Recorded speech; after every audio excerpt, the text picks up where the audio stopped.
Then Heather Allan, head of news gathering for Al Jazeera English, CNN's Becky Anderson spoke with her about Al Jazeera's accountability in the episode. Are you optimistic that this case will be dismissed at this point? Becky, we are optimistic. After we had the Court of Cassations, or the Egyptian equivalent of the appeals court, pretty much shred the first trial and go for the retrial, we believe that we were on very strong legal grounds to have everything dismissed. We've always said we were not guilty. It's been our feeling all along, and this is a very good first step.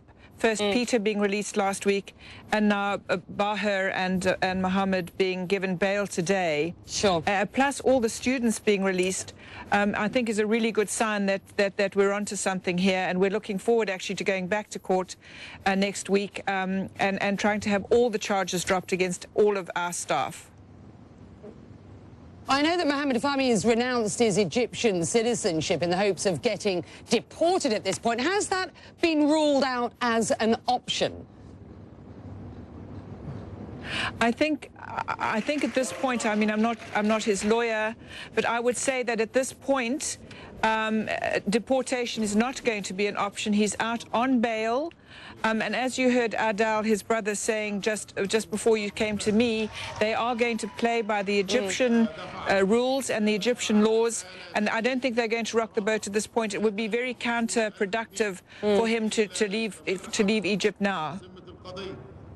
Heather, with respect, it seems clear that Mohammed Fahmy hasn't been wholly content with Al Jazeera's attempts to handle the situation. In a letter, for example, from prison printed in Canada's Globe and Mail newspaper, he wrote the following: "I sailed into the storm with a sincere crew as we beat ferocious political waves. Unfortunately, several months later, it became evident that I had inherited a sinking ship. I fired many warning flares and SOS messages as captain of this doomed ship, but we kept bobbing in the ocean with no compass or a watchtower back at headquarters in Qatar to look out for our safe path." Does the network in any way feel accountable for what happened to these men?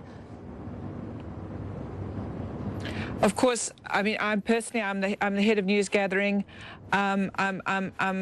It's been a huge year for us as well. I mean, you don't ever see any of your teams go to jail for this long for something they're innocent of, and not come away with looking back at what we could have done differently, or perhaps missteps we made along the way. What I will say is I don't believe that we were ever negligent towards our teams there.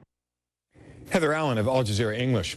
Unfortunately, though not surprisingly, the Al Jazeera journalist ordeal is not that unusual. A new report by Reporters Without Borders indicates that press freedom has gotten worse.